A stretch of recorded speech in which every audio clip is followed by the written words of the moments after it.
اعوذ باللہ السمیع العلیم من الشیطان الرجیم بسم اللہ الرحمن الرحیم۔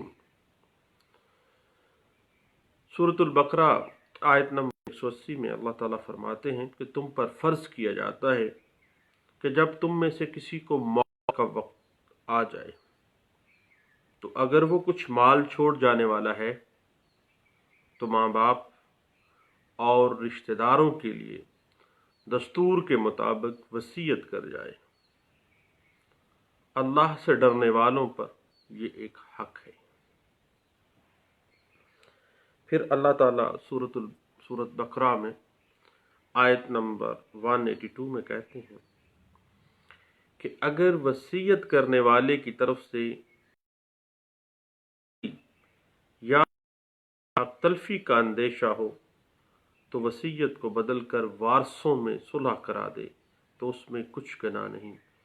بے شک اللہ بخشنے والا اور رحم کرنے والا ہے۔ تو دوستو، وصیت مرنے والے کے اس حکم کو کہا جاتا ہے جس پر موت کے بعد عمل کیا جاتا ہے۔ مثلا اگر کوئی شخص انتقال کے وقت یہ کہے کہ میرے مرنے کی جائیداد میں سے اتنا مال یا اتنی زمین فلاں شخص، اتنی ادارہ، فلاں مسافر خانہ، یتیم خانہ، فلاں ادارہ اس کو دے دی جائے تو اس کا یہ حکم وصیت کہلاتا ہے۔ یاد رکھیے گا کہ وصیت کو دو گواہان کی موجودگی میں تحریر کرنا چاہیے تاکہ پیدا نہ ہو۔ اسلامک لا میں ایک باقاعدہ ایک قانونی پرسپیکٹو کے طور پہ سامنے آتی ہے، کیونکہ قانون میراث کی روح سے جن عزیزوں کو وراثت میں حصہ نہیں پہنچ رہا ہے، مثلا کوئی یتیم پوتا یا پوتی موجود ہے،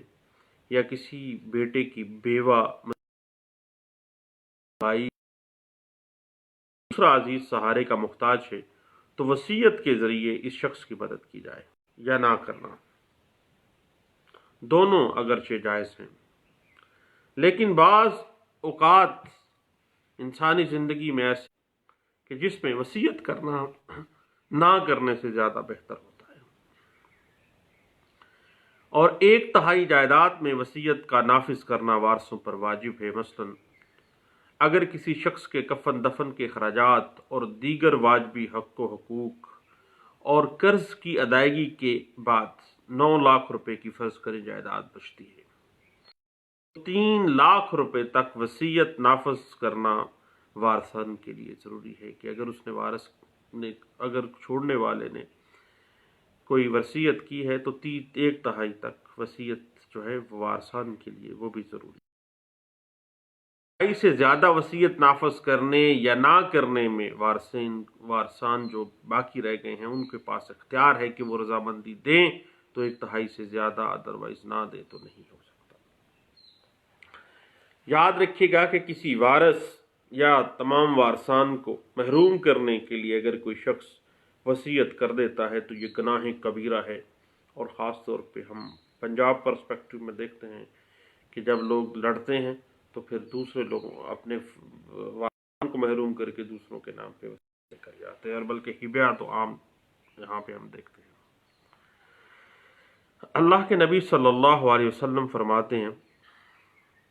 کہ جس شخص نے کسی وارث کو وراثت سے محروم کیا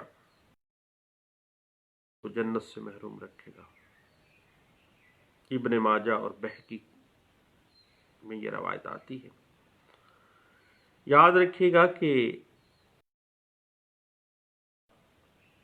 وراثت، جائیداد یا رقم کی تقسیم صرف اور صرف وراثت کے قانون کے اعتبار سے ہوتی ہے، اور ابتدائی اسلام کے اندر جب تک وراثت کے حصے مقرر نہیں، وارثوں کے حصے وصیت کے ذریعے مقرر کرتا تھا، اور اسلام ایک کوڈ آف لائف ہے، اس نے باقاعدہ اللہ نے حصے مقرر کر دیے تاکہ اس کے مرنے کے بعد نہ تو خاندان میں کوئی جھگڑا پیدا ہو، نہ ہی خاندان کے کسی شخص کا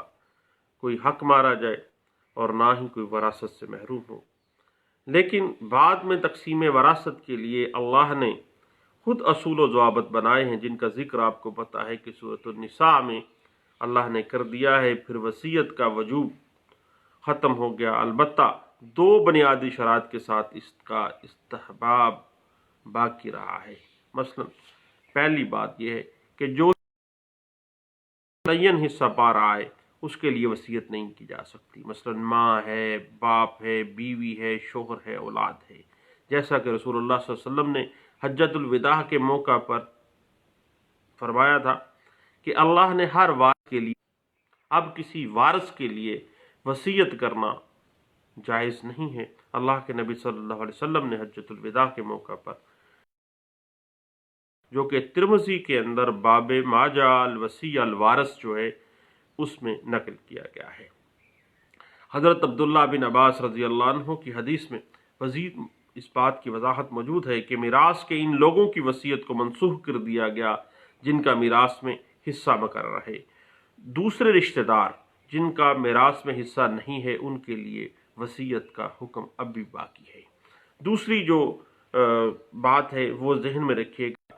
کہ وصیت کا نفاذ زیادہ سے زیادہ ترکے کے 1/3 پر نفاذ پر راضی ہو جائے۔ 1/3 سے اوپر جانا ہے تو تمام وارثان کا راضی ہونا لازم ہے، اور اس بات کے اوپر امت محمدی صلی اللہ علیہ وسلم کا اجماع ہے کہ جن رشتہ داروں کا میراث میں کوئی حصہ مقرر نہیں ہے اب ان کے لیے وصیت کرنا فرض یا لازم نہیں ہے، کیونکہ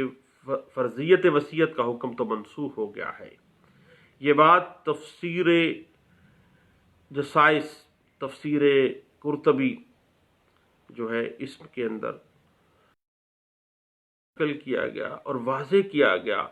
کہ بشرط ضرورت وصیت کرنا مستحب ہے اور لازمی فرض کے زمرے میں یہ نہیں آتا ہے۔ اب ہم وصیت کی مشروعیت قرآن کریم کے اندر سے ہم دیکھتے ہیں کہ سب سے پہلے بات آ جاتی ہے، اللہ تعالیٰ ارشاد فرماتے ہیں سورۃ البقرہ آیت نمبر 281 کے اندر، اللہ فرماتے ہیں کہ تم پر فرض کیا گیا ہے کہ اگر تم میں سے کوئی اپنے پیچھے مال چھوڑ کر جانے والا ہے تو جب اس کی موت کا وقت قریب آ جائے اور اپنے والدین اور قریبی رشتہ داروں کے حق میں دستور کے مطابق وصیت کرے، یہ متقی لوگوں کا۔ اور پھر اللہ کہتے ہیں کہ پھر جو شخص، یہ آیت نمبر 180 ہے اور اس کے بعد 182 میں اللہ تعالیٰ فرماتے ہیں کہ جو شخص وصیت سننے کے بعد اس میں کوئی تبدیلی کرے گا تو اس کا گناہ ان لوگوں پر ہوگا جو ان میں اس کے اندر تبدیلی کریں گے۔ یقین رکھو کہ اللہ سب کچھ سننے والا ہے۔ ہاں، اگر کسی شخص کو یہ اندیشہ ہے کہ کوئی وصیت کرنے والا بے جا طرفداری یا گناہ کا ارتکاب کر رہا ہے، کسی کو محروم کر رہا ہے، کسی کو زیادہ نواز رہا ہے، لڑائی جھگڑے کا اتفاق ہے، تو پھر مفہوم یہ ہے سورۃ البقرہ کا کہ وہ متعلقہ شخصوں کے درمیان صلح کرا دے اور اس میں کوئی تبدیلی کر دیتا ہے تو اس میں کوئی گناہ نہیں ہے، کیونکہ بخشنے والا اور بڑا مہربان ہے۔ اب بات ایک اہم ہے کہ وصیت کا لازم اور فرض ہونا، یہ حکم اس زمانے میں دیا گیا جبکہ وراثت کے احکامات ابھی سورۃ النساء میں بعد میں نازل ہوئے ہیں۔ اللہ نے وصیت کا حکم بتدریج نازل فرمایا۔ یہ جو آیات سورۃ البقرہ کی 180 اور 182 ہیں، یہ وصیت کی فرضیت کا حکم جو ہے ان آیات میں منسوخ ہو گیا، البتہ ول کرنا، کسی بات کی وصیت کرنا مستحب قرار پایا ہے۔ پھر اللہ نے سورۃ کے حصے متعین کے حوالے سے ذکر فرما دیا اور بے شمار دفعہ اس قانون کا ذکر آ گیا ہے، اور یہ ساری تقسیم اس وصیت پر عمل کرنے کے بعد ہوگی جو نے کی ہے۔ میں کوئی قرض ہے تو اس کی ادائیگی کے بعد، کہ مرنے والے کی کفن دفن کا انتظام ہونے کے بعد جو وراثت آ گئی وہ سب سے پہلے اس کی وصیت اور اس کے بعد ادائے قرض اور اس کے بعد پھر ترکہ میں آئے گا۔ اور یاد رکھیے گا کہ سورۃ النساء میں آپ کو پتہ ہے کہ وصیت کا جو ذکر ہے وہ وصیت کی مشروعیت جو ہے کیا ہے، اور آپ حصے اللہ نے مقرر کر دیے ہیں۔ اور اس کے علاوہ سورۃ المائدہ کے اندر آپ دیکھتے ہیں آیت نمبر 201 ہے، 102 ہے، آیت نمبر 102 سورۃ المائدہ میں اللہ کہتے ہیں اے ایمان والو، جب تم میں سے کوئی مرنے کے قریب ہو کرتے وقت آپس کے معاملات طے کرنے کے لیے گواہ بنانے کا طریقہ یہ ہے کہ تم میں سے جو دیانتدار آدمی ہو جو تمہاری وصیت کے گواہ بنے، یا اگر تم زمین میں تمہیں آ جائے تو غیر مسلموں میں سے وہ دو شخص جو مناسب ہوں وہ ہو سکتے ہیں۔ اور اس آیت میں اللہ نے ارشاد سفر میں بھی وصیت کی جا سکتی ہے، اور وصیت کرتے وقت دو امانت دار اشخاص کو گواہ بھی بنا لیا کرو تاکہ بعد میں کسی قسم کا کوئی اختلاف باقی نہ رہے۔ اگر ہم وصیت حدیث نبوی سے دیکھیں تو حضرت عبداللہ بن عمر رضی اللہ عنہ سے روایت ہے صلی اللہ علیہ وسلم نے فرمایا جس کسی مسلمان کے لیے جس کے پاس وصیت کے قابل کوئی چیز ہو، یہ درست نہیں ہے کہ وہ رات میں دو رات بھی وصیت کو لکھ کر اپنے پاس محفوظ کیے بغیر گزار دے، یعنی 2 راتیں بھی اپنے وصیت کرنی چاہیے۔ کتاب الوصیہ میں یہ روایت نقل کی، مسلم کتاب الوصایا اور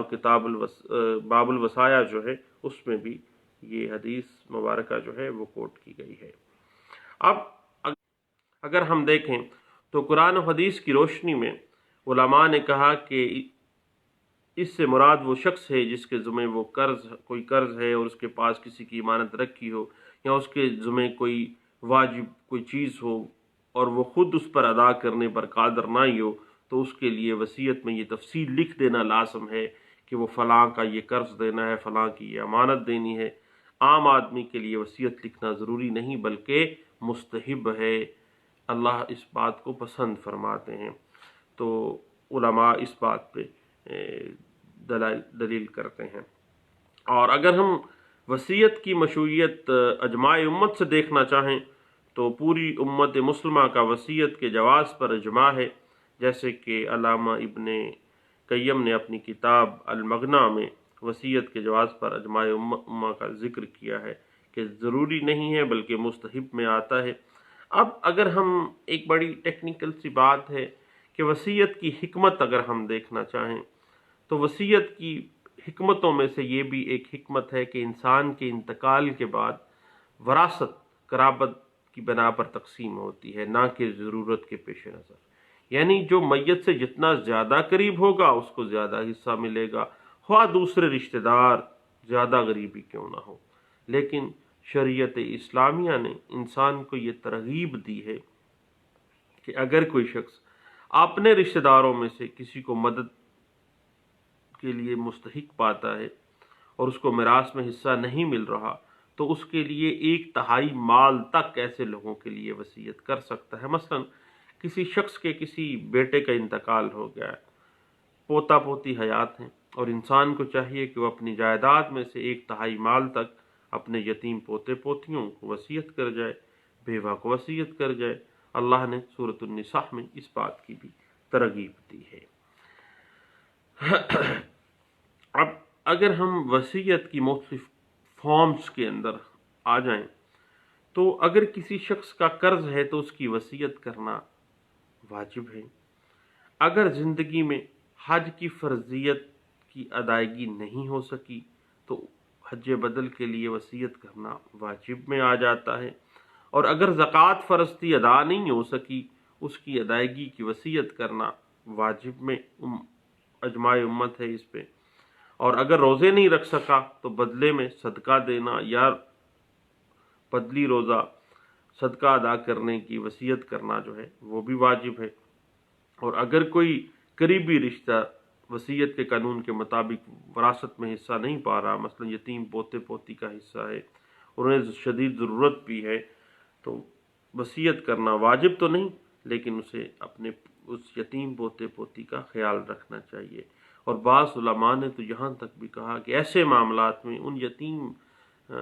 پوتا پوتی کو وصیت کر جانا 1/3 تک، یہ بھی واجب کے زمرے میں آتا ہے۔ اور جہاں تک ہم دیکھیں تو یہ ایک مستحب وصیت ہے، اور شریعت اسلامی نے ہر شخص کو یہ اختیار دیا ہے کہ وہ اپنے مال میں سے 1/3 کی کسی بھی ضرورت مند شخص، کسی مدرسے کو، کسی مسجد کو، کسی مسافر خانہ، کسی یتیم خانے، کسی بھی ادارے کو، فلاحی کام کرنے والا کوئی بھی ادارہ، اس کو وصیت کر جائے تاکہ اس کے لیے صدقہ جاریہ بن جائے اور اس کو مرنے کے بعد بھی اس کا ثواب ملتا رہے۔ اس کے بعد